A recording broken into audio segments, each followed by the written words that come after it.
Quelle est la place de la femme dans votre ministère ou à Philadelphie? Mais moi-même, comme personne comme Roland Dallot, je crois au ministère de la femme. Il y a un côté avec lequel je ne suis pas très d'accord aujourd'hui, où dans certains ministères, l'épouse du pasteur est aussi pasteur directement. Alors, pourquoi n'avez-vous pas laissé l'église à un membre de votre famille ou à vos filles? Parce que vous croyez au ministère de la femme. Une personne qui fait la rencontre avec Christ, mais quand Christ le fait descendre, il dit « Descends, car le salut est aujourd'hui entré dans ta maison. » Quel est le comportement, le bon comportement, la bonne réaction que les enfants peuvent avoir vis-à-vis de ses parents? La plupart des fois, la malédiction a deux aspects. C'est les agents qui ont causé cela ne sont plus, et des fois ne l'ont pas dit, ou même n'étaient pas conscients qu'ils étaient en train de les causer. Notre casquette dans le ministère, c'est quoi dans le ministère? Alors dans le ministère, c'est une idée qui est d'abord partie de 2014. Je m'étais rendu compte que plus Dieu commençait à se servir de moi, à m'utiliser, plusieurs jeunes gens voulaient m'avoir comme un mentor. Quand mon épouse et moi, ça ne va pas, la qualité de ma prédication est nulle. Et ceux qui portent les conséquences viennent plus tard, n'ont aucune idée qu'il y a ce qu'ils sont en train de vivre aujourd'hui, d'autres personnes l'ont fait.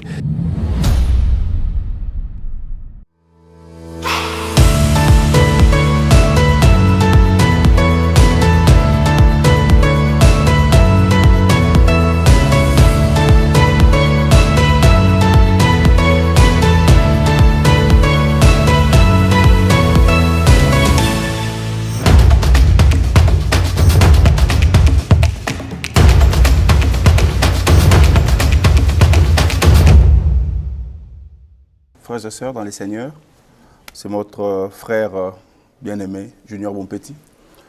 Aujourd'hui, c'est un jour spécial et j'ai l'honneur, le privilège de faire un échange particulier, qualitatif avec mon père, mon pasteur, un grand frère, quelqu'un que j'aime beaucoup, en public comme en privé. Et pour moi, c'est la première fois de le voir comme ça, en échange, en interview. Comprenez un peu les émotions.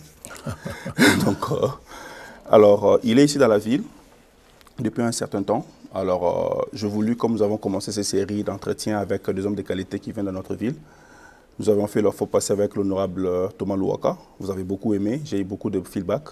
Alors, c'est dans cette perspective-là que nous commençons. Nous avons voulu faire cet échange avec l'apôtre, qui est quelqu'un qui n'est pas à présenter, l'apôtre Roland Dallot, Louata. Et je m'en vais déjà vous le faire découvrir. Bonjour apôtre. Bonjour Junior. Bienvenue. Merci beaucoup. Nous vous ouvrons la porte des États-Unis. Avec grande joie et cette hospitalité me touche. Merci. Ça fait combien de temps que vous êtes ici? Alors au jour d'aujourd'hui, je pense que ça fera 8 jours que je suis dans l'État du Texas, dans votre belle ville de Dallas. Merci. Ok. Alors c'était quoi le but de votre séjour? Alors Dieu a permis qu'il y a quelques années que le centre missionnaire de Philadelphie, qui est dans sa phase d'extension, surtout en dehors du pays, puisse avoir une église ici dans la ville de Dallas. Et il y a 2 ans et demi, quasiment 3 ans, j'étais ici pour la première fois pour voir les premiers pas de cette église. J'avais même promis de revenir l'année d'après, mais bon, comme la Bible a dit, les projets que forme le cœur viennent de l'homme, mais c'est le dessein de l'Éternel qui s'accomplit. Covid est arrivé, ça a dérangé tous les programmes, mais ça m'est tenu à cœur de revenir un peu comme l'apôtre Paul, quand il avait implanté une église, de revenir un peu voir comment l'église a continué à croître. Donc le but, c'était vraiment de revenir après et voir le travail qui s'est fait. Donc c'est la raison d'être principale de ma petite personne ici dans la ville de Dallas. Quel travail de qualité, apôtre? Avec les années, vous restez toujours pertinent, vous restez toujours aussi profond. Et personnellement, j'ai été vraiment touché, vraiment marqué par ces enseignements, surtout sur la famille. Et vous avez touché beaucoup de choses. J'ai senti la présence de Dieu fortement le dimanche. J'étais couché par terre et j'ai pleuré, ça coulait des yeux, des narines. C'est énorme. En tout cas, que Dieu que vous servez puisse continuer à vous utiliser encore. Alors, j'ai quand même pas mal de questions que les téléspectateurs nous ont envoyées et tout ça. Donner aussi quelques éclairages sur le séminaire que vous avez tenu ici, sur la marche avec Dieu, avec sa famille. C'est quoi un peu la marche avec Dieu, avec sa famille? Alors, je voulais d'abord commencer par apprécier, je ne sais pas si je peux appeler ça compliment, mais en tout cas, les feedbacks que vous me donnez. partant du travail qui a été fait. Je crois simplement que c'est la grâce de Dieu qui nous accompagne, qui nous permet d'être constants. Mais en même temps, j'en profite aussi pour demander une prière, continuer à prier pour nous, afin que Dieu nous aide à toujours être consistants et être en bénédiction pour le corps de Christ. La marche avec Dieu, comme nous en avons parlé, c'est une réalité qui est très très importante. Nous avons cité 2 passages en partant de Genèse au chapitre 5 et Genèse chapitre 6 où il est parlé d'Enoch qui marcha avec Dieu. Il est aussi parlé de Noé qui marcha avec Dieu. C'est simplement la décision qu'une personne prend à un moment non seulement de s'attacher à Dieu, mais d'être en communion avec ces dieux et de marcher selon ce que ces dieux veulent. Faire de ces dieux, un peu comme je l'avais dit lors des enseignements, les suzerains. Au temps du féodalisme, il y avait ces rapports suzerains et vassaux. Les suzerains, c'est ceux qui avaient tous les droits et qui imposaient sa volonté sur les vassaux qui n'avaient presque pas de droit. Et c'est un peu comme ça que la marche avec Dieu se présente dans la parole de Dieu. Quelqu'un qui se soumet à Dieu, qui dit désormais, le bien et le mal, c'est plus moi qui vais les définir, c'est Dieu avec qui je marche, c'est celui qui va les définir. Et nous avons montré que la marche avec Dieu, c'est une marche qui a une histoire, c'est-à-dire elle commence à un moment précis. Du reste, parlant d'Enoch, la Bible dit, c'est quand il eut 65 ans, qu'il marcha avec Dieu, pour montrer qu'avant, ce n'était pas le cas. Et la Bible dit même qu'il a marché 300 années.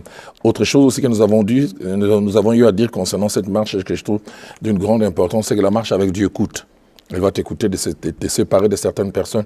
Elle va t'écouter de faire certaines choses que tu aurais voulu faire, mais que tu ne dois pas faire parce que Dieu ne veut pas. Mais nous avons aussi fini par montrer qu'autant elle coûte, cette marche avec Dieu rapporte énormément. Parce que ça ne peut pas forcément rapporter aujourd'hui, mais ça finira par rapporter. Et dans les intérêts qui sont attachés à la marche avec Dieu, ça nous touche non pas seulement nous, mais ça touche aussi toute notre famille. Donc je voudrais simplement revenir en disant, la marche avec Dieu, c'est la décision qu'un homme prend un moment de s'attacher à Dieu, de laisser Dieu désormais définir sa ligne de conduite et Dieu être un peu comme la locomotive de sa vie et la personne acceptant d'être comme un wagon. Et vous avez dit... Vous avez insisté sur la marche avec Dieu, avec sa famille. Oui. Pourquoi cette emphase-là avec sa famille? Parce qu'il est très très important. Dieu a voulu de l'existence de la famille. La famille n'est jamais une pensée de l'homme, c'est Dieu qui l'a voulu. Et j'aime quand l'apôtre Paul le dit, toutes les familles de la terre tirent leur origine en Dieu. Et Dieu, en voulant la famille, il a voulu que la famille soit au-delà du cadre qui donne une identité à quelqu'un, qui lui donne l'idée d'appartenir à un groupe.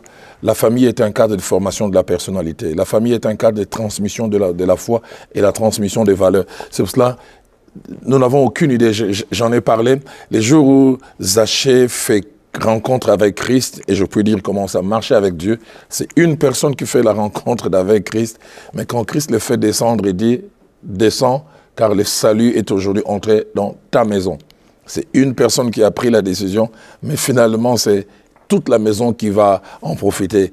Paul se retrouve en prison et il est en contact avec les geôliers qui est ébahi de voir ce que Dieu a fait. Il dit, qu'est-ce que je dois faire? Il dit, crois au Seigneur Jésus-Christ et tu seras sauvé, toi et ta famille. Montrer combien l'implication de la foi de quelqu'un peut toucher sur tous ceux qui sont connectés avec lui, femmes, mari et enfants. Et cette marche avec la famille est d'une très très grande importance parce qu'elle va, comme je l'ai dit, influencer les valeurs. Elle va influencer la destinée. Certains ont le malheur d'avoir simplement porté le nom de quelqu'un, sans faire discrédit à cet homme. Tu arrives quelque part et puis tu te présentes, tu dis je m'appelle Roland Hitler. Tu atterris à Tel Aviv, tu atterris à Jérusalem. Simplement à cause du nom qu'on t'a donné, les portes peuvent être fermées. Pour montrer combien la famille est d'une très très grande importance. Et je voudrais vraiment insister sur cela en disant, les gens qui croient au Seigneur des fois, au moment où ils prennent la décision, ils n'ont aucune idée de toutes les incidences qu'il peut y avoir. Moi qui vous parle, je suis la conséquence parce qu'en 1976, une femme, ma mère, a pris la décision d'accepter Christ. Et en acceptant Christ, elle a d'abord commencé à m'influencer par son modèle. Je n'ai jamais vu se chamailler, je le voyais toujours répondre poliment à mon père, qui n'était pas toujours un homme facile à vivre. Je ne l'ai jamais vu avoir des problèmes avec des voisines, mais surtout j'ai vu une femme qui priait. J'ai vu une femme qui nous obligeait chaque mercredi à avoir un culte. Et toutes ces choses ont influencé ma façon d'être. Une femme qui a commencé à me parler de la nécessité pour un garçon de se garder, pour celle qui sera son épouse.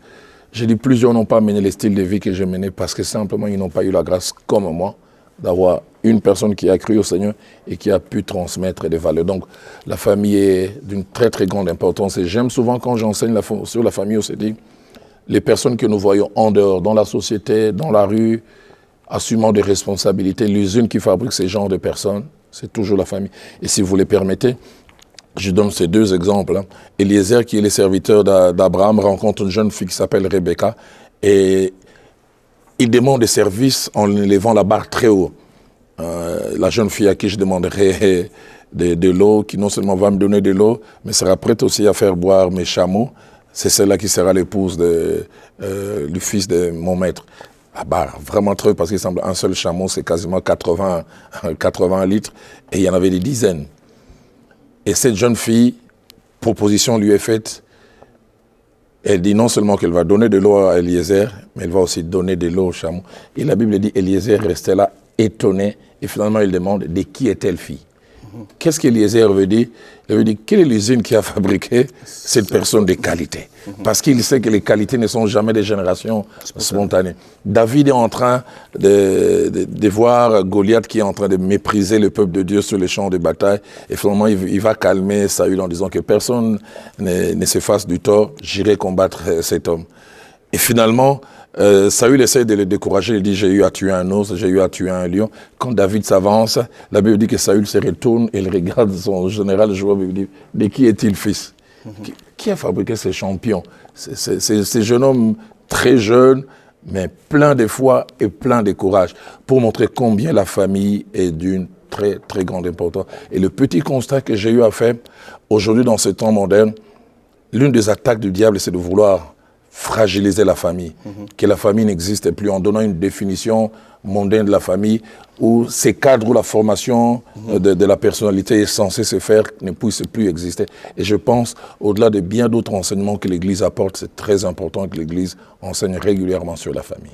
J'aimerais ici honorer une dame, votre maman, maman Cécile.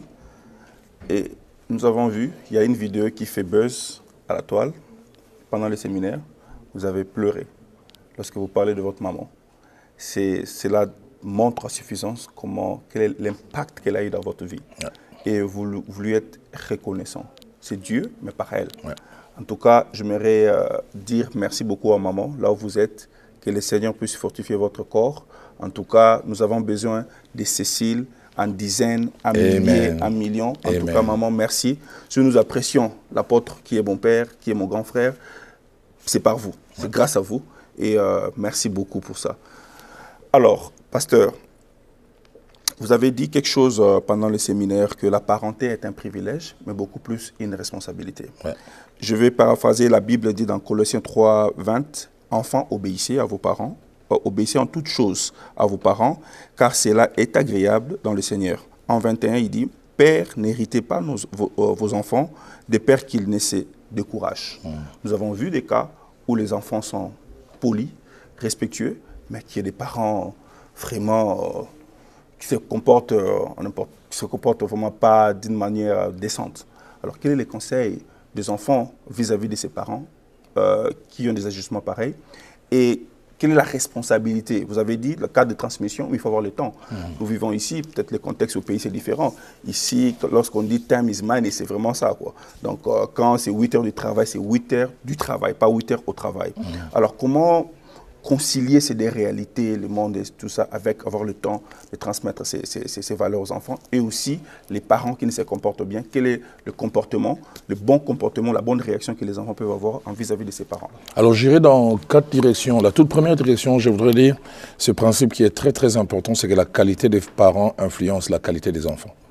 En général, les enfants ne se font pas d'eux-mêmes, les enfants se font selon les choses qu'ils ont reçues des parents. C'est pourquoi nous devons, en devenant parents, comme vous l'avez si bien rappelé, savoir que c'est à la fois un grand privilège, même un très grand, mais c'est aussi et surtout une très très grande responsabilité. Deuxième des choses que je voudrais dire, s'il arrive que des enfants tombent sur des familles qui ne peuvent pas jouer le rôle au travers des parents, c'est là où vient un peu le côté, allez, je ne peux pas dire suppléant, parce que j'ai toujours pensé que rien ne peut remplacer la famille.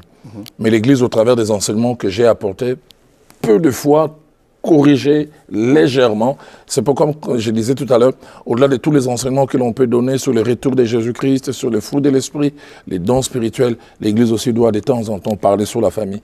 Certaines personnes ont appris à être de meilleurs enfants parce que simplement une parole a été enseignée. Donc si les parents peuvent échouer, l'Église peut tant soit peu récupérer, mais elle ne fera jamais totalement le travail que les parents sont censés faire. Si vous permettez, j'ai un témoignage.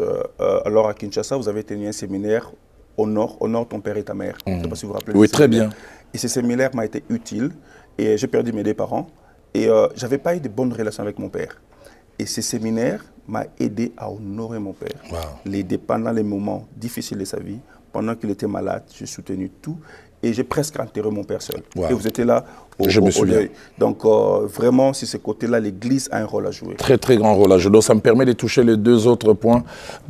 Citons les passages que vous avez eu à mentionner tout à l'heure, ayant trait à l'apôtre Paul. Les parents, surtout chez nous en Afrique, ici peut-être vous êtes moins dans l'autorité, vous devez savoir que l'autorité seule ne suffit pas. L'enseignement, les vérités que l'on veut faire transmettre à un enfant partent aussi de l'amour que vous lui montrez. C'est pour ça que la Bible dit n'irritez pas vos enfants. C'est vrai, inculquez-les des choses, répétez des choses, mais faites-la avec la manière. Et la quatrième et dernière chose que je veux toucher, vous avez parlé du temps. Est-ce qu'on a toujours besoin de 10 heures par jour, 8 heures par jour? Des fois, on peut avoir très peu de temps, mais on sait très peu de temps faire suffisamment. Moi, je me souviens à un moment quand j'avais de très, très grandes responsabilités comme pasteur assistant du feu Jacques-André Vernon. Quasiment les 80% du poids de l'église était sur moi. Le pasteur Vernon venait pour enseigner mercredi, assister à la réunion de prière vendredi, puis prêcher dimanche aux 3 kills. Mais la vie de l'église de chaque jour, le côté administratif, délivrance, les deuils, c'était sur mes épaules. Et ce qui fait que je n'avais pas beaucoup de temps. Je quittais la maison très tôt et je rentrais très tard. Mais j'essayais de profiter. Et je disais à mon épouse, par exemple, chaque matin, c'est moi qui amène les enfants à l'école. Les amener à l'école, c'est 30 à 35 minutes aller, un temps sur lequel je profitais pleinement. Et durant ces 30-35 minutes, j'ai roulé et je parlais. J'ai été étonné, mes filles ont grandi, hein, l'aînée a aujourd'hui, ça y est, à 29e année, l'autre 27, 25, et puis 23, 22 plutôt pour la cadette. Mais elle me rappelle ces choses, des choses que je disais en chemin. 30 minutes. On est en train de rouler. C'est même pas solennel. C'est pas qu'on est assis. Donc j'ai dit, si on peut trouver suffisamment du temps, tant mieux. Mais si on ne peut pas en avoir, capitaliser chaque petit moment par une petite vérité que l'on peut dire. Et ces petites vérités que l'on apporte peuvent être arrosées par la prière. J'ai dit une petite vérité, je viens arroser par la prière. Et ça peut avoir des effets inimaginables. Tout au long du séminaire, j'ai parlé de Deutéronome chapitre 31. Le premier au 9e verset, Lémuel est devenu un grand roi, mais plus de 30 à 35 ans après, il pouvait se souvenir des paroles que sa mère lui disait. Proverbe 31 indique, paroles par lesquelles sa mère l'instruisait. Et quand il se souvient de ça, il dit, et au verset 2, il dit, ma mère me disait. Ma mère me disait. Et la Bible dit dans Proverbe 22, verset 6, instruit l'enfant sur la voie qu'il doit suivre. Et quand il sera grand, il ne s'en détournera point. Donc je pense que c'est une sémence que ni le temps ni l'espace ne peuvent effacer. Cher apôtre, vous avez dit tellement de choses. Je vais essayer de survoler un peu parce que nous allons parler, vous avez tenu dans le ministre ici pour la première fois. Vous avez parlé, nous avons eu une soirée réussie ici de couple. Et je profite pour féliciter votre représentant ici, le pasteur Gabriel. Good job, bon travail avec son équipe. En tout cas, c'était une réussite. Alors, vous avez dit, je vais ramasser 2-3 choses, vous allez commenter. Vous avez dit les gens à l'extérieur. Les gens sont à l'extérieur, c'est que la famille font d'eux. Rater un enfant traîne les conséquences sur lui-même et la société. Et je vous donne un autre. Vous avez dit transmettre la foi à nos enfants requiert des ingrédients importants. L'exemple et l'enseignement. Alors. Très, très, très important. on prend le premier livre des rois au chapitre 1er, au verset 5 et 6. Israël a un problème où toute une royauté est dérangée, secouée par les comportements de quelqu'un. Ces comportements, c'est Adonijah, le fils qui est resté un peu comme le fils aîné de David après que Absalom soit mort. Et il dérange la royauté. Il connaît le choix de Dieu au travers de son père, que Salomon puisse être le futur roi. Mais il s'improvise roi, la Bible dit par orgueil. Mais la Bible justifie ça en disant au verset 5 et 6, il dit, parce que de toute sa vie, son père ne lui avait jamais fait des reproches. Son père ne lui avait jamais montré qu'il y a des limites. On peut aller de là jusque là. Et c'est que, comme j'ai dit, la maison, le cadre familial rate, au-delà des répercussions sur la personne elle-même, ça peut aller plus loin. Quand je dis ça peut aller plus loin, un mari peut demain ne pas avoir une bonne épouse parce qu'à la maison, on ne s'est pas occupé. Un homme peut ne pas être un bon mari simplement parce qu'à la maison, ça n'a pas marché. À l'entreprise, on aura un voleur qui ne sait pas que les biens communs, on est appelé à les gérer d'une certaine manière, apprendre à faire ceci et à ne pas faire cela. Le cadre familial est d'une très, très grande importance. Chaque jour qui passe, quand je prie vraiment que si le monde peut mépriser la nécessité de la famille, que l'Église puisse marteler dessus.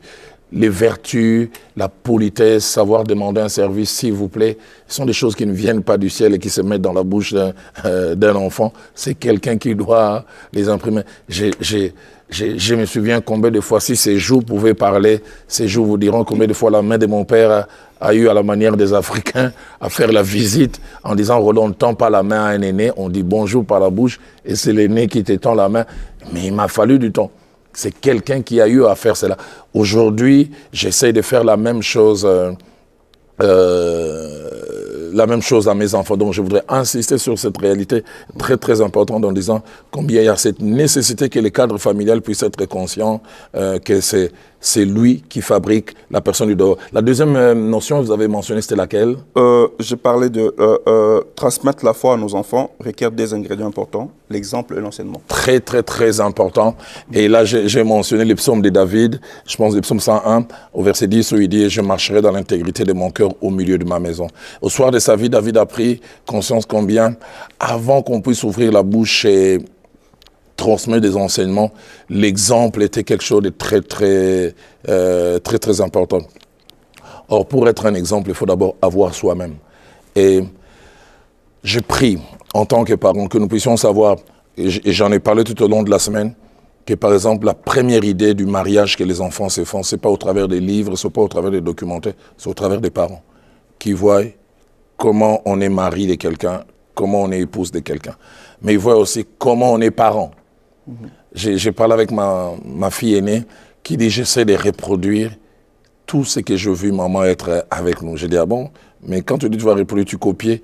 Il dit « Papa, vous n'avez aucune idée des petites choses que nous pouvons voir. » Donc, que Dieu nous redonne, si le monde ne peut pas le faire, que les parents qui viennent à l'église aient conscience de cela. Des fois, on n'a aucune idée de petites choses. Allez, je prends un exemple. Un parent qui a une dette vis-à-vis de quelqu'un, et puis on vient les chercher, il dit à l'enfant, va dire, je ne suis pas là. Wow. Tu résous un problème à ta manière, mais tu ne sais pas ce que tu communiques à cet enfant. C'est qu'on peut ne pas dire la vérité, on peut prétendre, et on sera étonné demain que cet enfant pratique cette chose. Et quand ils sont dans le premier livre des rois, deuxième livre des rois, et dans 1 Chronique, il y a une phrase qui revient le plus souvent qui dit « Il marcha dans les voies de son père ». Et quand il dit « Il marcha dans les voies de son père », ce n'est pas forcément que le père lui a dit « Fais ceci ». L'enfant a observé et il a vu donc, s'il fait ça, c'est que c'est tolérable, mais s'il ne fait pas ça, ça on ne fait pas. Autre chose importante, c'est l'enseignement. Et comme je le disais, l'enseignement pour les donner, il y a plusieurs conditions. Premièrement, il faut avoir à donner. Deuxièmement, pour donner, il faut avoir le temps de donner. Troisièmement, pour donner, il faut connaître l'importance des données. C'est-à-dire ce que l'enfant aura en plus avec l'enseignement et ce que l'enfant aura en moins s'il ne l'a pas. Mais quatrièmement, savoir insister, parce que la plupart des fois, l'enseignement ne rentre pas une seule fois. C'est pour ça que Dieu parlant aux Israélites par la bouche de Moïse, il dira, ces commandements que je te donne, tu les inculqueras. Les mots inculquer dans sa racine en hébreu veut dire dire plusieurs fois en insistant. Et cette insistance est très, très importante. Donc, le modèle et l'enseignement sont un peu comme deux jambes d'une même personne qui aident, enfin que les valeurs se transmettent d'une génération à une autre. Juste une parenthèse, un compliment de votre part, parce qu'il y a un homme qui m'a dit, Pasteur Dallo, c'est quelqu'un qui explique bien les choses et qui articule très bien. Ah. Et vous parlez bien français. J'essaye. Ça, je dis merci à mes parents qui, malgré leurs faibles moyens, alors que j'étais très jeune, ont essayé de me mettre dans les meilleures écoles possibles. Voilà, toujours la famille. Et je me souviens bien quand je commençais à avoir mes enfants, mon père m'a appelé un jour, dit Roland, j'avais pas les moyens que toi tu as aujourd'hui quand je commençais à vous avoir. Mais je me suis dit, je me sacrifierai pour mes enfants. Ce n'est qu'en grandissant que quand j'ai essayé de m'imaginer les taux du Minerval que l'on paye à l'époque, je suis allé un jour poser la question à mon père, comment tu as fait pour nous faire étudier dans ces si bonnes écoles alors que tu étais un gagne-pété? Il s'est mis à pleurer. Il m'a rappelé comment tout enseignant qu'il était, il faisait les répétiteurs à plusieurs autres endroits, afin d'avoir suffisamment. Et ça m'a fortement touché, interpellé. Et puis il m'a dit, fais pour mes petits-enfants au minimum autant que je fais pour toi et ta sœur et tes frères, et pourquoi pas plus. Donc, encore les parents. Merci beaucoup pour ça. Il y a un des sujets où vous avez clôturé les séminaires sur un thème très sensible. Les dimanches, la ville a vibré ici, Dallas a bougé. La salle était archi-comble sur la malédiction. Waouh. Alors, vous avez dit des choses. Vous avez dit la malédiction ronge les vies en silence. Ouais. C'est quoi ça? La malédiction ronge les vies en silence pour plusieurs raisons. Je prends 3. Principalement, nous sommes dans un monde de plus en plus cartésien, un monde logique, influencé par Descartes, où tout doit être prouvé. Tout doit être dans un laboratoire avec des éprouvettes pour montrer. Or, la malédiction est une réalité spirituelle. Des fois, on ne fait pas directement un lien de cause à effet. Mais deuxièmement, la plupart des fois, la malédiction a 2 aspects. C'est les agents qui ont causé cela ne sont plus, et des fois ne l'ont pas dit, ou même n'étaient pas conscients qu'ils étaient en train de les causer.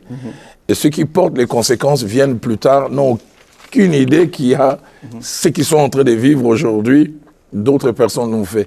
Et j'ai mentionné cet étrange proverbe qui existait en Israël, qui disait que les parents ont mangé des raisins verts, et les enfants ont eu des dents agacées. Étonnant, dans la Bible, dans Lamentation de Jérémie, chapitre 5, au verset 27, il est dit, ce sont des Israélites qui pleurent et disent, nos pères ont péché, ils ne sont plus, mais c'est nous qui portons la peine de leur iniquité.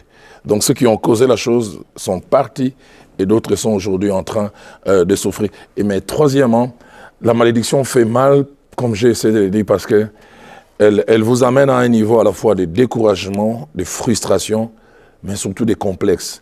Parce que vous vous rendez compte, à un moment, j'ai des atouts, j'ai des compétences. Mais pourquoi je ne réussis pas? Et on peut jeter un coup d'œil tout autour. On voit des gens qui ont moins de compétences que nous, mais qui réussissent. Ces compétences, ça peut être la beauté, l'intelligence, les diplômes. Mais on n'a aucune idée, comme j'ai essayé de définir la malédiction. Je dis c'est un revêtement spirituel qui annule tout ce que vous avez. Un habit. Comme un habit, qui annule vos compétences et qui vous empêche d'avancer. Et comme je l'ai dit, ça entraîne un découragement, ça entraîne une frustration. Vous avez même à un moment l'impression que vous êtes comme un spectateur ou une spectatrice dans la vie. Un peu comme les gens disent chez moi, vous avez l'impression que vous êtes venu accompagner les autres. Qu'est-ce qui fait qu'eux font rien, ils ont ces résultats? Moi, je me bats autant. C'est pour cela que c'est une réalité sur laquelle on doit de temps en temps revenir, parce que plusieurs en sont victimes sans être conscients. Et quand j'ai vu les services qui se passaient l'autre fois, un homme est venu me voir à la fin, je ne l'ai même pas vu quand l'Esprit de Dieu l'a touché. Il est venu me dire, je pouvais m'imaginer tout, sauf que j'avais ces réalités spirituelles. Il dit, vous étiez en train de prier devant moi, j'étais dans la masse, je suis tombé, j'ai commencé à écumer. Ce n'est que mon épouse qui m'a dit, après, tu as vu ce qui s'est passé. Il dit, j'ai aujourd'hui, si c'est 42 ans, si on m'avait dit que j'avais ces réalités, je ne pouvais pas les croire. Donc j'ai dit, destructeur et destructeur silencieux, mais qu'il faut savoir arrêter par l'évangile et par les gens de service qui s'est passé. Alors, je vais finir par ces 2 choses que vous avez dit. J'étais vraiment béni. Vous avez dit la malédiction, l'on peut la voir et l'ignorer, qu'elle est là.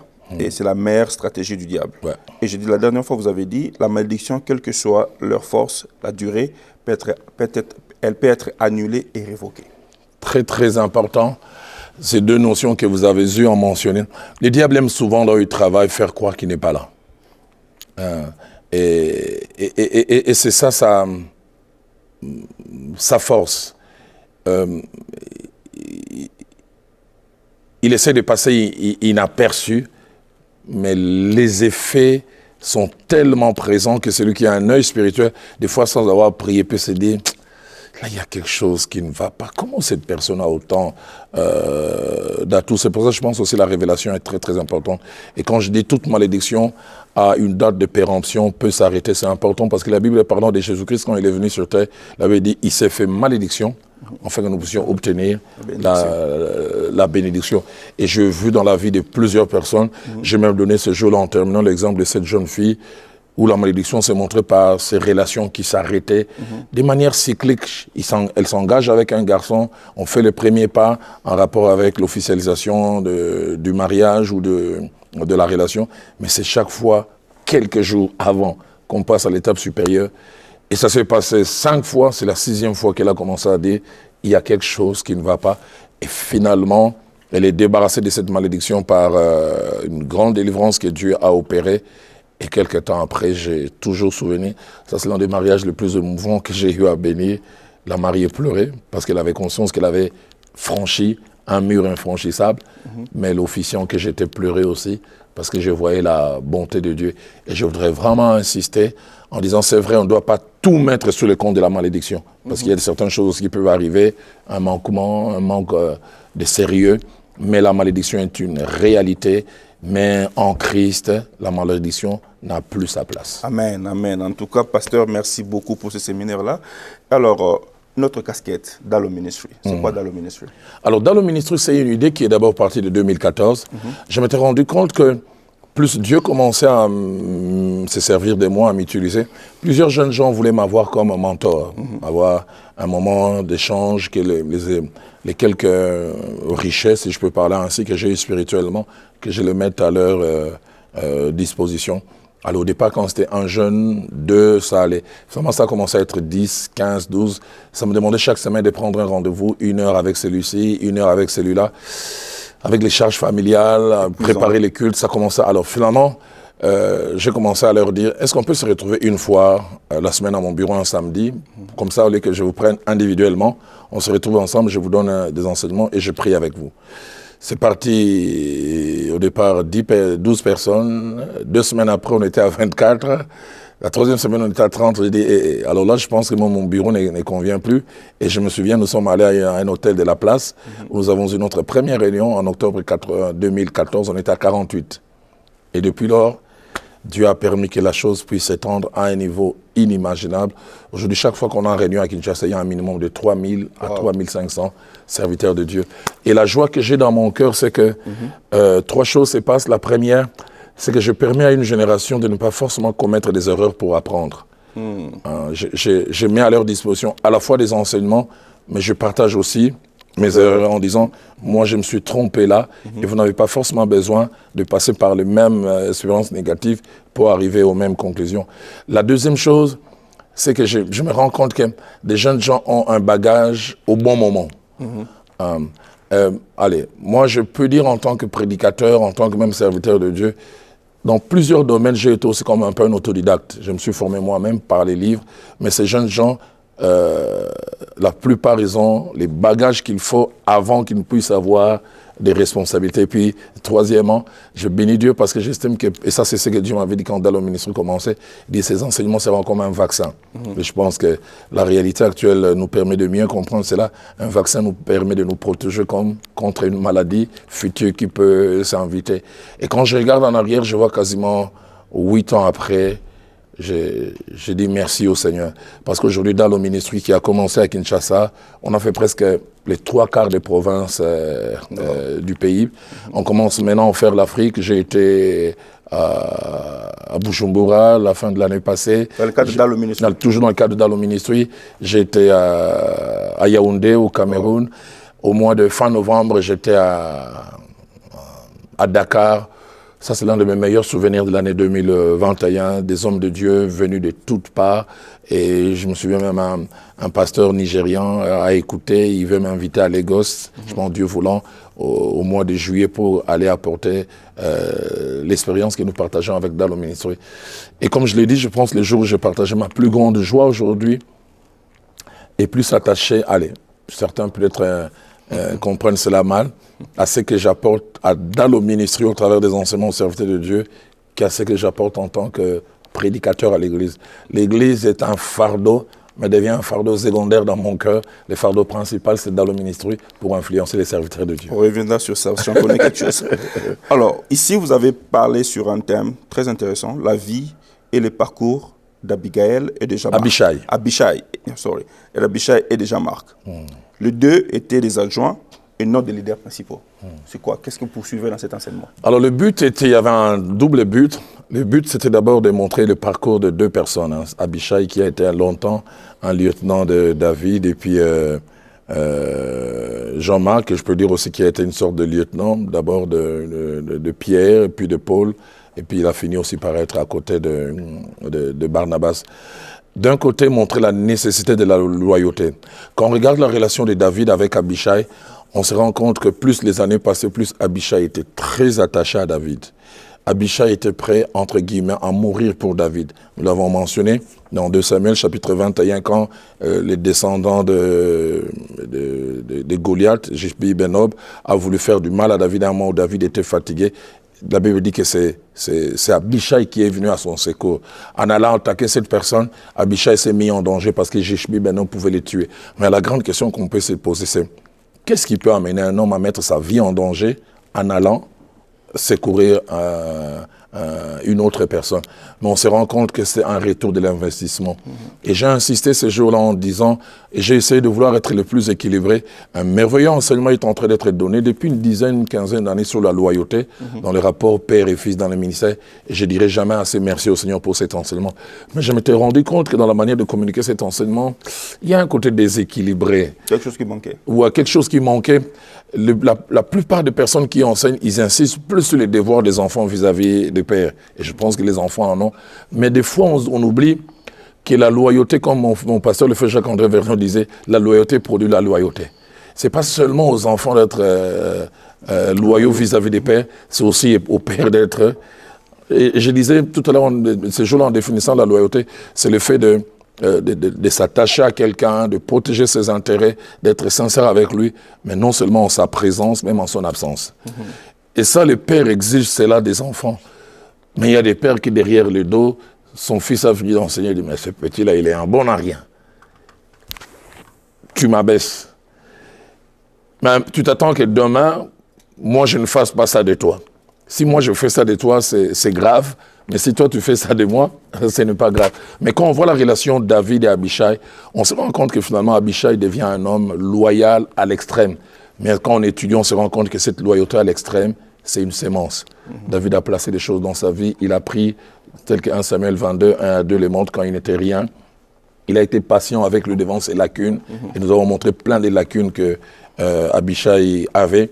Et celui qui a fait de lui ce qu'il est devenu, du petit bon à rien, si je peux dire ainsi, au vaillant homme de David qu'il est devenu après. La deuxième chose que nous visions dans cet enseignement en parlant de ces deux personnages, et là je touche l'aspect Jean-Marc, montrer combien, comme je l'ai dit, les champions ne sont pas nés champions. Les gens ne deviennent pas forts tout de suite.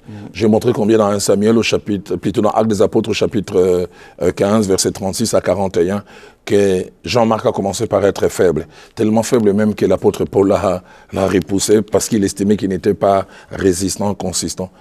Mais moins de 10 ans après, le même Paul qui avait estimé que Jean-Marc n'était bon à rien, il écrit son épître à Timothée dans 2 Timothée 4, au verset 11, et il dit, quand tu vas venir, amène-moi Marc, car il m'est très utile.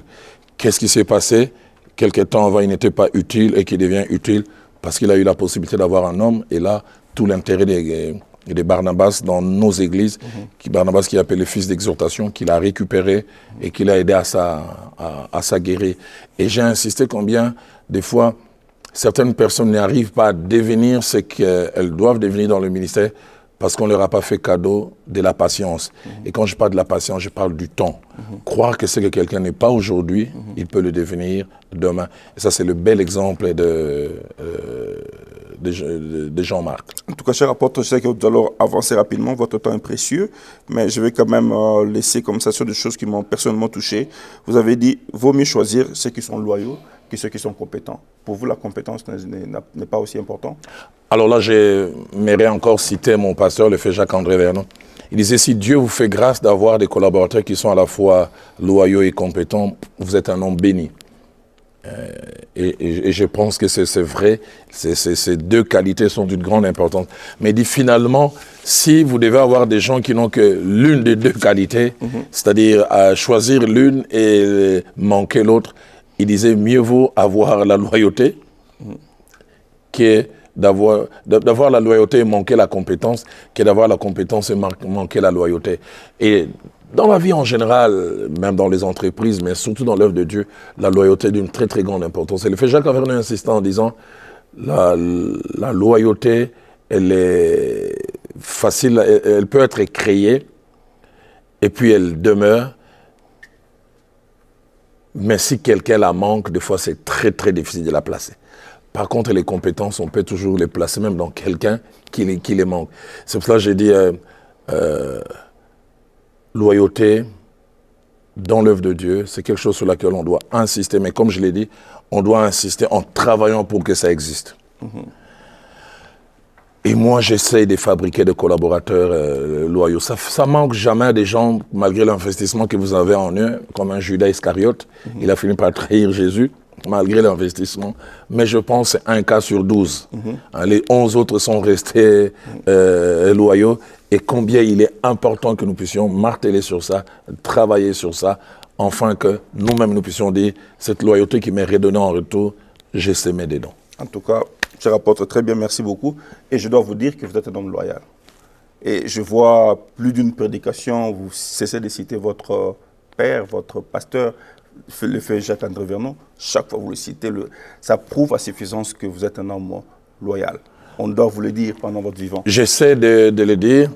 On ne peut pas falsifier l'histoire. Mon histoire à la base ne s'est pas finie de la meilleure des manières, comme j'aurais voulu. Et je pense aussi comme lui-même, le pasteur Vernon l'aurait voulu. Mais cela n'efface en rien. Je dois ce que je suis devenu aujourd'hui au Seigneur, mais à l'église de la Borne, et surtout au pasteur Vernon. Et moi, je ne me sens pas diminué en montrant que telle chose, j'ai appris à ses pieds, telle autre chose. Il a fallu qu'il me tire les oreilles pour que ces côtés négatifs puissent mourir. Et je profite encore de ces plateaux, de cet écran pour dire merci à l'église de la Borne. Merci au pasteur Vernon et merci à toutes ces années. Merci pour toutes ces années. Merci. Allez, je parlerai à la manière des Quinois. Ceux qui ne comprennent pas lingala, j'essaierai de traduire. Chez nous à Kinshasa, à un moment, il y avait une phrase qui revenait le plus souvent. Les gens disaient donc Dieu s'est servi de la personne pour me faire. Je dis, je suis le produit de l'église de la Borne et je suis surtout le produit du ministère du feu Jacques-André Vernon. Merci, pasteur, pour votre cœur. Merci. Alors, nous allons toucher à une dernière activité que vous avez fait ici, la soirée de couple. Que représente le couple pour vous? Ouf.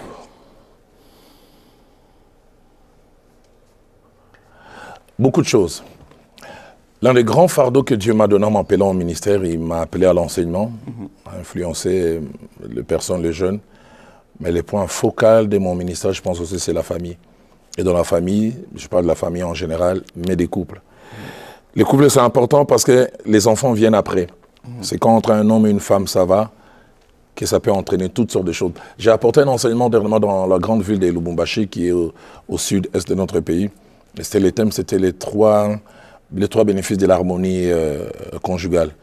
Et j'ai montré partant du Proverbe 31, du verset 11 jusqu'au verset 29, combien l'harmonie dans les couples pouvait influencer la productivité dehors.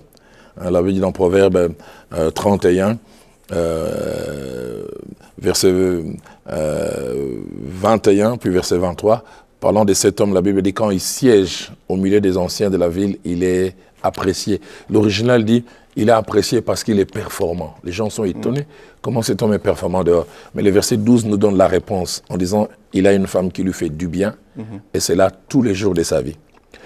Et le verset 13, parlant de cette même femme qui fait du bien à son mari, et je m'imagine son mari aussi lui fait du bien en retour, là, elle travaille d'une main joyeuse. Combien la qualité de la vie du couple est très, très importante. J'ai suivi un jour un documentaire sur un basketteur américain et j'ai été étonné. Il réussit toujours ses tirs à 3 points. 80% minimum chaque fois. Il y a des périodes où il fait 100%.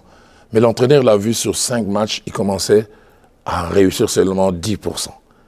Il dit, mais son entraînement n'a pas changé. Qu'est-ce qui se passe? Et puis il appelle un jour, il dit, qu'est-ce qui ne va pas? Il dit, je t'ai observé sur la quinzaine. Il dit, ça fait 2 semaines, mon épouse a quitté la maison et je ne vais pas bien. Je me suis posé la question, quel rapport y a-t-il entre le main, la dextérité et la vie des couples? Pour montrer quand ça ne va pas dans le cœur, quand ça ne va pas là, tout à l'extérieur. Comme cela, les couples est très, très, très, très important. Et j'essaye, dans mes enseignements, de revenir sur la qualité de la vie du couple. Deuxième bénéfice que je mentionne, quand je parle de le bénéfice de l'harmonie conjugale, je dis, le bénéfice de l'harmonie conjugale permet que les parents puissent être le premier exemple du couple des enfants, plutôt des enfants en tant que couple. Et je mentionne encore, c'est Proverbe 31, verset 28, quand ces enfants observent papa et maman qui vivent bien, la Bible dit, les enfants s'élèvent et ils viennent dire à leur maman, vous êtes heureuse.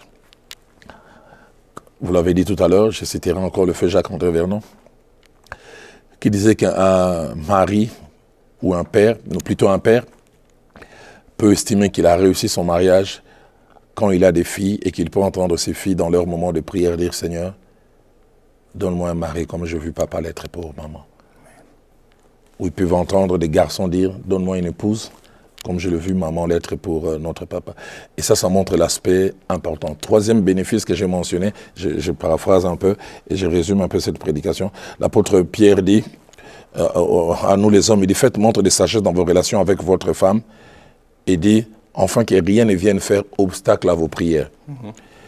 Et j'ai montré combien l'unité dans la vie du couple peut faire que les choses que vous désirez réussissent ou ne réussissent pas. Moi, j'ai vu dans ma petite marche avec Dieu, quand mon épouse et moi, ça ne va pas, la qualité de ma prédication est nulle. Des portes qui devaient s'ouvrir ne s'ouvraient pas. Et l'apôtre Pierre en parle.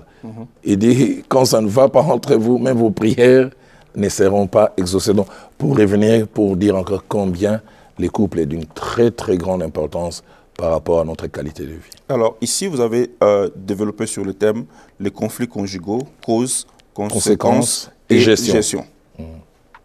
Alors, quel était le but poursuivi dans ça? Alors, le but poursuivi, je pense, c'était quadruple. Premièrement, de faire prendre conscience de l'existence de cette réalité.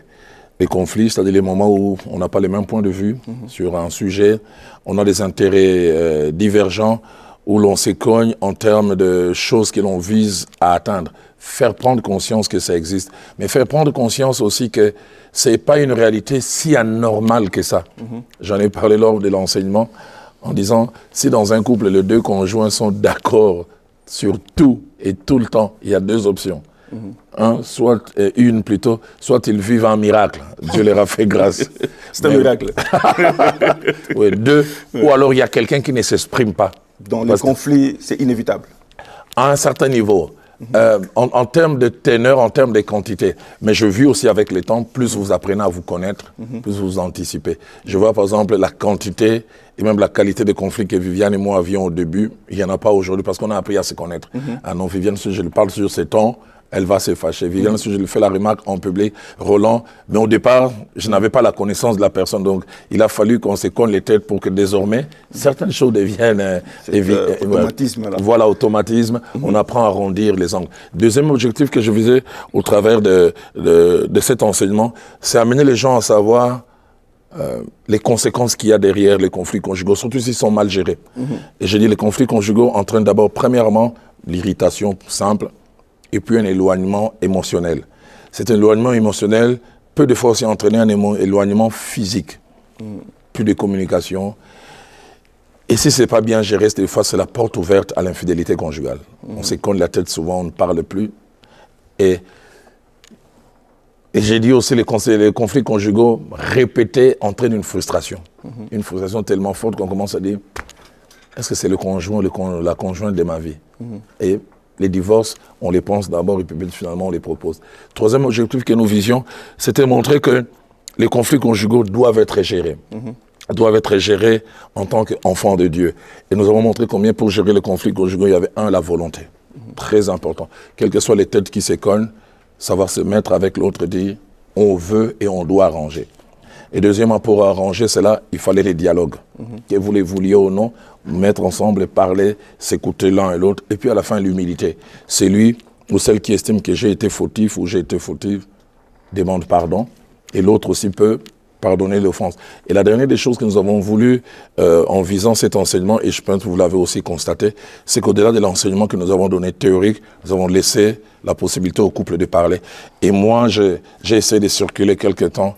J'étais effaré, j'étais bouche bée de la richesse des échanges, qui s'est montré plus tard quand chaque représentant des tables a pu parler. Je dois avouer, je quitterai cette ville dans quelques heures demain avec allez, je ne veux pas me jeter des lauriers, avec un sentiment de devoir accompli.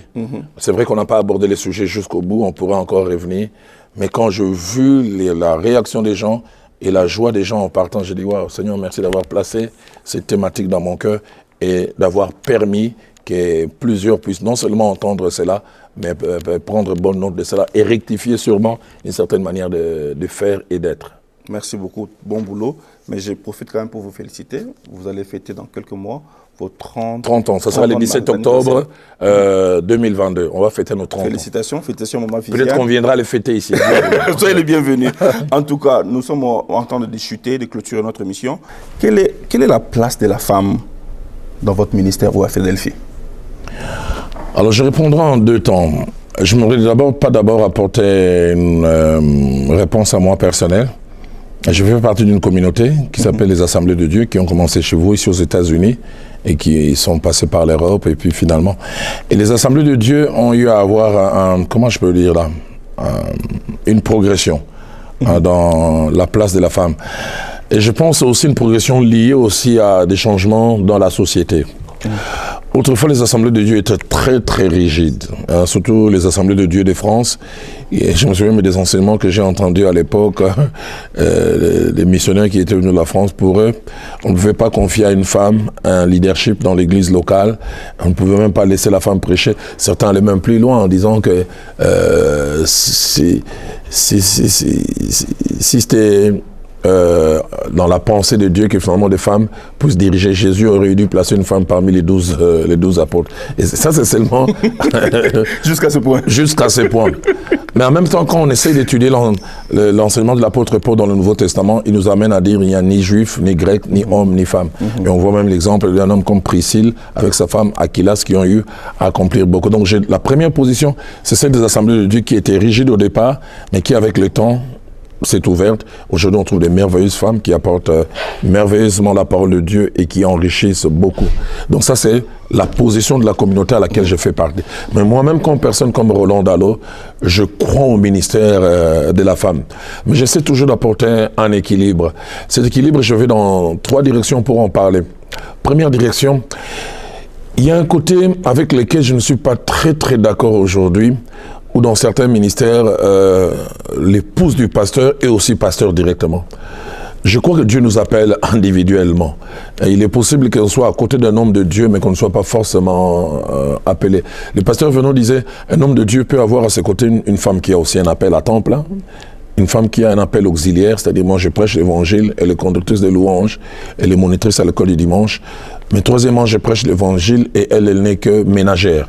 Son travail, c'est préparer mon costume, préparer mon nom pour que j'aille prêcher. Donc ça, c'est une chose très, très importante, c'est de savoir qu'est-ce que cette femme a. Ça, c'est ma position à moi. Mais autre chose, comme je dis, la première là que je ne voulais pas, c'est faire de la femme des serviteurs de Dieu toujours une femme directement. J'ai vu des fois des femmes déranger les ministères de leur mari. Est-ce que tu n'as pas vu tel? Et là, reconnu sa femme, et tu dois aussi. J'ai vu des maris qui laissent leurs épouses prêcher, elles n'ont ni un appel ni les messages. Mais ils laissent pour la paix en couple. Ouais, parce qu'elle est son épouse. Et vous la laissez prêcher, les membres de l'église sont en train de bouder. Mais maman pasteur, il faut avoir la paix à la maison. Mais deuxièmement, je n'apprécie pas aussi les hommes de Dieu qui étouffent leurs femmes, qui a réellement quelque chose, mais au nom voilà un appel, mais au nom d'une certaine masculinité, bloquer cette femme. J'ai connu plusieurs aînés, je ne m'aurais pas cité ici, mais des fois à l'époque, quand je les écoutais, je voulais plus écouter la femme qui écoutait l'homme. Vous pouvez sentir que cette femme a vraiment quelque chose de la part de Dieu. Quand on s'enterra en coulisses, je pourrais vous citer le nom, je ne voudrais pas les citer ici, en public. Et j'ai dit, de telles femmes, on ne peut pas les bloquer. Et on voit déjà dans l'Ancien Testament comment Dieu pouvait se servir n'importe qui. À un moment en Israël, les juges étaient des hommes, mais puis finalement, Déborah dit, quand les chefs étaient sans force, je me suis levé comme une mère. Et Déborah a été une véritable femme juge qui a apporté beaucoup, sans compter Hulda, la prophétesse que Dieu a eu à utiliser dans l'Ancien Testament. Mais troisième des choses que je voudrais dire, j'ai dit, il peut y avoir une progression. Une femme qui n'a pas aujourd'hui peut avoir demain. Et là, je donne l'exemple de mon épouse quand Philadelphie a commencé. Je n'ai jamais laissé maman Viviane prêcher. Non, on n'a jamais vu ça. Ouais. Mais je l'ai vu avec les années se bonifier. Et plus les années passaient, plus je commençais à dire, mais elle a vraiment quelque chose de la part de Dieu. Peut-être que j'essaierai de rester pasteur titulaire à Philadelphie, je changerai la chair avec elle, de temps en temps qu'elle prêche. Mais je ne l'aurais pas fait au début, quel que soit du fait qu'elle soit mon épouse. J'aime souvent dire en réfléchissant, pasteur Vernon a vécu avec sa femme quasiment, allez, on parle de 58, 59 ans. Est-ce que Madame Vernon n'avait pas un appel? Madame Vernon n'avait pas quelque chose de la part de Dieu? Mais Madame Vernon n'a jamais prêché un dimanche. Waouh! Était-elle le moins servante de Dieu? Moi, j'ai écouté cette dame prêcher chez les femmes un message de qualité. Mais son mari estimait à l'époque que ce message pouvait être approprié aux femmes, mais pas forcément à tout le monde. Mais il y a des femmes qui ont des choses consistantes. Quand j'écoute aujourd'hui Joyce Meyer, elle n'a rien à envier à certains hommes. Des fois, je préfère l'écouter qu'écouter certains hommes qui rencontrent les blablabla. Donc j'ai dit, je donne ma position en rapport avec les assemblées de Dieu, qui a beaucoup évolué, et puis ma position à moi personnellement. Aujourd'hui, quand vous allez au centre missionnaire Philadelphie à Kinshasa, vous trouverez des jeunes filles comme Stéphanie Mukuna, qui a un appel au Seigneur. On l'a envoyé venir étudier ici aux États-Unis. Elle rentre à côté du pasteur Ken, elle prêche de temps en temps. Donc j'ai dit, je crois au ministère de la femme, mais je crois quand il y en a un et authentique, pas forcé. Ok, pasteur, vous avez fait quelque chose de très important qui sort de l'ordinaire. Aujourd'hui, nous voyons des pasteurs, père laisse l'église à son fils et vice-versa. Alors, vous avez laissé les églises à vos collaborateurs qui ne sont pas membres de votre famille. Vous-même, vous avez dit un jour, lorsque vous êtes artisan de l'histoire, vous ne vous rendez pas compte lorsque vous faites ces choses. Et ce que vous avez fait a marqué les esprits. Et peut-être avec les générations, les gens vont reconnaître la valeur. Et moi, je préfère vous louer et reconnaître cette valeur pendant votre vivant. Alors, pourquoi n'avez-vous pas laissé l'église à un membre de votre famille ou à vos filles? Parce que vous croyez au ministère de la femme. Et votre fille aînée, Nice, prêche. Nous avons des vidéos. Pourquoi n'avez-vous pas laissé l'église à elle ou à une d'entre elles? Et maintenant que vous avez des beaux-fils, envisagez-vous dans l'avenir céder une église à vos beaux-fils? Je réponds dans 3 directions. La toute première, je ne m'aurais pas directement rentré en procès avec les hommes de Dieu de ma génération, d'autres aînés qui ont laissé les églises à leurs fils, parce que je pense que c'est quelque chose de faisable. C'est pas forcément parce que j'ai commencé l'œuvre de Dieu et que mon fils aussi a un réel appel, quelque chose de la part de Dieu, que je ne lui laisse pas l'œuvre de Dieu à cause du qu'on dira-t-on. Et donc ça c'est quelque chose sur lequel je voulais vraiment réfléchir. Mais deuxièmement, j'aime pas ces côtés, un peu boutique. C'est-à-dire, le but de laisser à son fils n'est pas forcément la pérennisation de l'œuvre, c'est la protection des intérêts. Et j'ai dit, quand ce fils n'a pas un appel de la part de Dieu, quand il n'a pas les contenus qu'il faut, l'œuvre de Dieu, après, des fois, on voit souvent, je n'aimerais pas citer des noms ici, mais j'ai un exemple qui me monte à cœur. Le papa est mort, le fils a récupéré l'œuvre a périclité. On aurait pu peut-être les laisser à quelqu'un d'autre qui n'est pas forcément de la famille biologique et l'œuvre de Dieu aurait été gardée. Et pour moi, je pense que l'orientation de Dieu est d'une très, très, très grande importance. Troisièmement, touchant l'aspect que vous avez mentionné, j'ai des filles qui font un monde du ministère. C'est vrai que quand j'ai quitté l'Église en 2016, ma fille aînée, elle a grandi aujourd'hui, elle peut apporter la parole de Dieu, mais déjà à l'époque, j'estimais qu'elle n'était pas forte. Et même aujourd'hui, je ne pense pas qu'elle puisse tenir une église locale. Va-t-elle se bonifier avec les années? Peut-être. Mais même en se bonifiant, faut-il forcément qu'elle ait la charge d'une église? Je ne vais pas la minimiser. Je ne sais pas qu'est-ce que Dieu peut faire. Mes beaux-fils, non, je pense qu'ils sont bons. Et mon jour d'aujourd'hui, je pense, les deux de mes beaux-fils, je préfère leur donner encore quelques années, qu'ils soient, ce que vous dites en anglais, un arm bearer, quelqu'un qui porte l'arme de quelqu'un, ils vont se bonifier. Allez, moi je leur donne l'un et l'autre peut-être encore 2-3 ans pour que finalement ils aient la possibilité d'être de bons numéros 1. Le pasteur Vernon me disait un jour, les meilleurs numéros 1 sont souvent ceux qui ont été longtemps des numéros 2. Et certains arrivent à être des piètres numéros 1 parce qu'on les a lancés trop vite comme étant numéro 1. À ces deux beaux-fils que j'apprécie dans l'enseignement, quand j'écoute l'un et l'autre, j'ai pas l'impression qu'à leur âge, j'avais la compréhension qu'ils ont des Écritures. Mais je pense que l'enseignement seul ne suffit pas. Il y a les côtés leadership, il y a les cœurs de bergers qui sont appelés à acquérir petit à petit. Et puis finalement, ils seront meilleurs. Peut-être si dans 3 ans, ils deviennent meilleurs et que si c'est dans 3 ans, ce qui va arriver était en 2015, peut-être ça aurait influencé ma réflexion, mais Dieu a fait les choses à une certaine époque et à un certain moment, et je ne regrette pas. Je fais les choix du pasteur Ken, que je salue en passant, et du pasteur Atoms, des fils qui font ma joie et ma fierté. Et je ne regrette pas cette décision, surtout quand je vois comment l'œuvre a pris de l'ampleur, une plus grande ampleur, après mon passage. J'ai fait même rire les gens quand je reviens à Philadelphie, Gombe. J'arrive, ils ont un programme qu'ils appellent Bunda 21. Moi, quand j'ai quitté l'église, il n'y avait qu'une seule église Philadelphie, on était à 6000. Mais je vais à Bunda 21, chaque soir, il y avait 14 000 personnes. Wow. Alors j'ai dit, je comprends, c'est lui qui freinait l'œuvre. Si je n'étais pas parti, peut-être ça ne serait pas arrivé là. Donc j'ai dit, Dieu qui m'a inspiré, il savait les pourquoi. Et plaise à Dieu vraiment que dans ces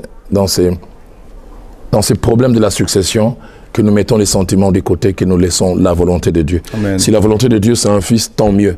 Mais si ce n'est pas non plus un fils, laissons à quelqu'un qui vaut la peine et qui va pérenniser l'œuvre et la mener plus loin. Et là, il faut avoir un cœur d'obéissance, et vous en avez. Merci, pasteur, vous êtes un don pour nous. Continuez à prier que je le demeure. En tout cas, et je profite pour saluer pasteur Ken et pasteur Atoms, là où vous êtes, nous vous aimons beaucoup. Merci pour le travail que vous faites. Alors, pasteur, nous ne pouvons pas finir cette émission sans pour autant parler de l'église que vous avez reçue ici, l'extension de Dallas. Quelle est votre perception? Aujourd'hui, l'église, la mission s'étend, vous êtes plein dedans dans le ministère, vous êtes ministère apostolique. Est-ce que vous allez vous arrêter seulement à Dallas? Et là, vous partez déjà à Raleigh. Et au mois d'avril, si je ne m'abuse, il y aura l'ouverture de l'extension de Houston. Yeah. Alors, ici, il y a 50 États, il y a le Canada.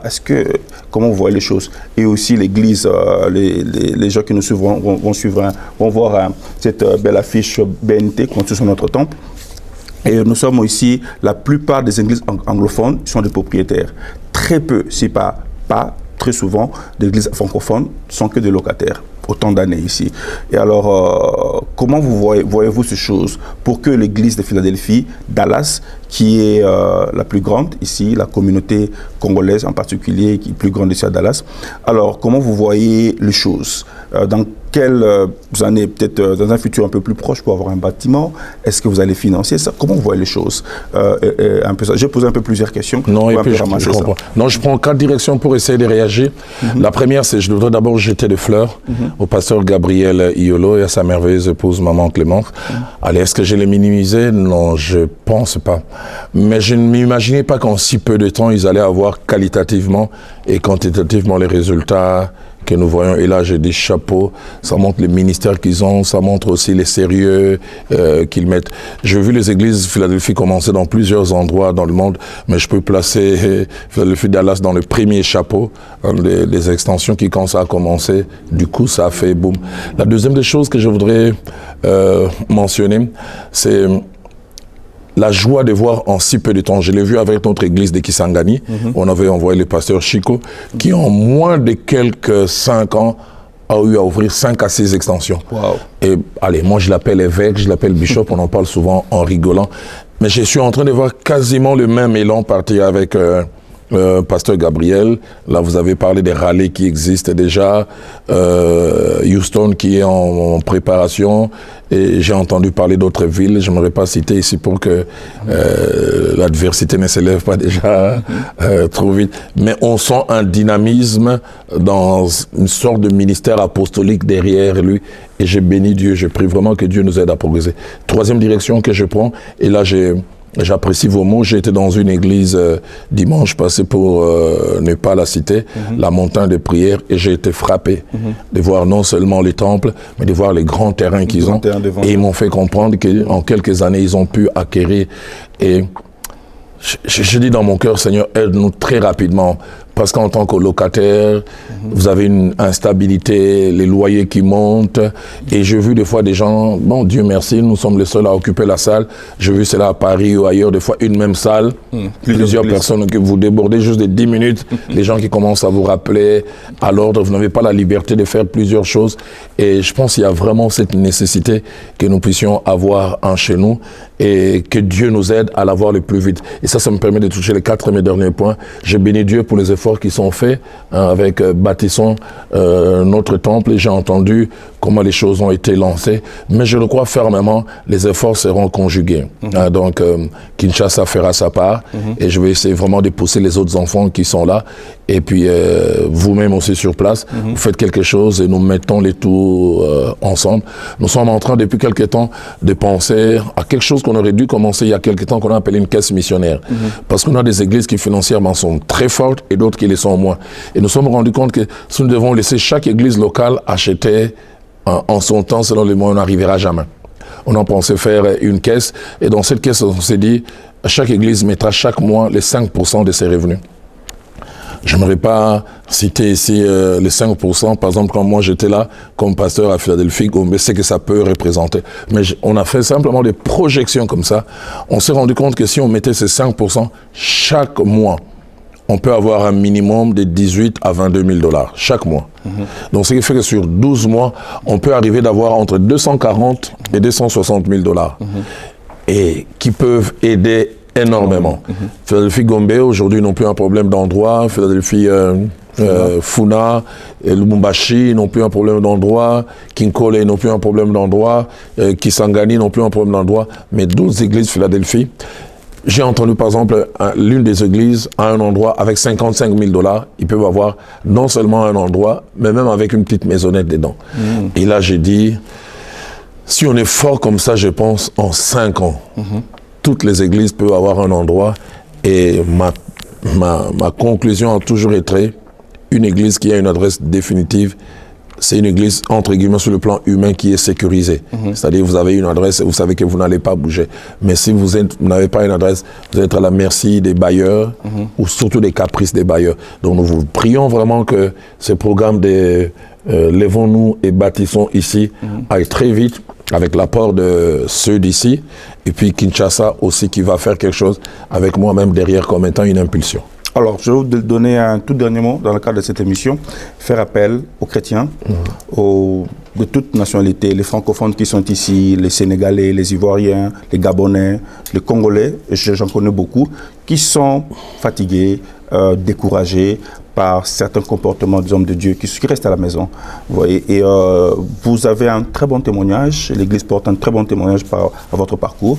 Quel est l'appel que vous pouvez faire à ces frères et sœurs, à ces mamans qui restent à la maison, et vous donner l'adresse de l'église, le website de l'église, inviter ces gens à nous joindre les dimanches et le programme du culte, et aussi faire un appel à quelqu'un qui vous suit de loin, qui suit votre Seigneur, qui puisse rencontrer le Seigneur.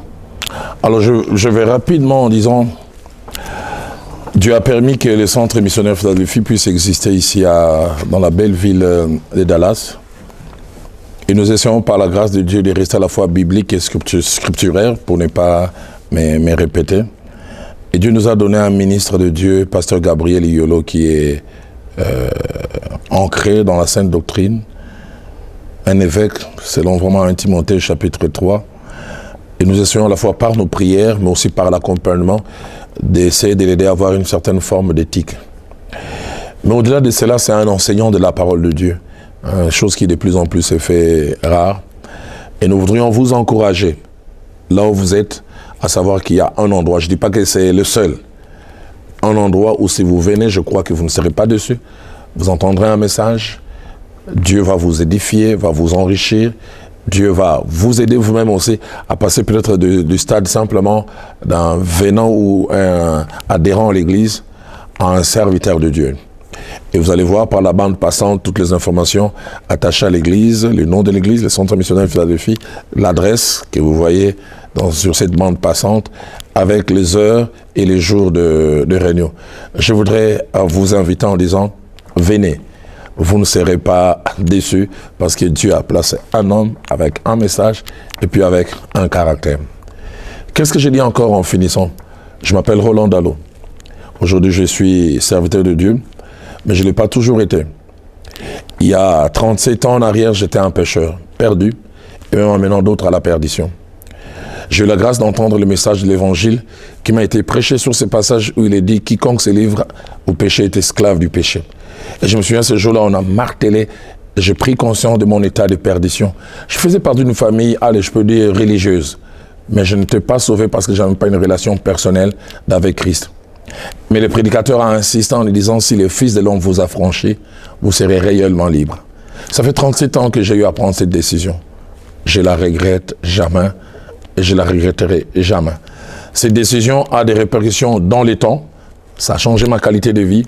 Les amis avec lesquels j'ai grandi, plusieurs ne sont plus de ce monde. Parce que peut-être ils n'ont pas eu à prendre la décision que j'ai eu à prendre. Aujourd'hui, je peux être en bénédiction pour mon environnement, mes filles, les gens qui sont tout autour de moi à cause de cette décision. Je voudrais, où que vous soyez, hommes, femmes, de différentes générations, jeunes gens, jeunes filles, acceptez Jésus-Christ comme Seigneur et Sauveur. Invitez-les. Ça va vous coûter des relations, ça va vous coûter un style de vie, mais ça va vous rapporter, 1, dans les temps, 2, dans l'éternité. J'ai pris cette décision il y a 37 ans, je ne l'ai jamais regretté. Et je ne la regrette jamais. Essayez Jésus et vous allez voir. Et je termine en paraphrasant le psalmiste qui dit « Voyez et sentez combien l'Éternel est bon. » Et moi j'ai vu et j'ai senti combien Christ est bon. Essayez, vous allez goûter et vous ne les regretterez jamais. Que Dieu vous bénisse. Amen. Merci beaucoup, chers compatriotes, chers frères et sœurs. Vous avez suivi de bonnes choses ne dire jamais. Merci beaucoup à l'apôtre. Merci aussi à vous pour le plateau. Merci beaucoup. Et merci à l'église Philadelphie. Merci au pasteur Gabriel Iolo. Merci à Papa Manu. Merci au frère Junior Makolo.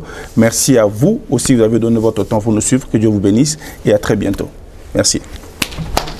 Venez, on va prier parce que j'ai à cœur. Seigneur, je manque de mots. Je découvre une facette des juniors que je ne connaissais pas. Je quitte ce plateau avec un sentiment du devoir accompli. Je voulais dire à Junior, I'm proud of you. Bénis-les, Seigneur. Fais-les découvrir encore des grandes richesses qui sont cachées en lui et amène-le plus loin qu'il ne l'a pensé. Amen. Et comme Père, je le bénis. Amen. Je dis, va. Amen. Fais plus que moi. Va. Amen. Entre la meilleure saison de ta vie. Amen.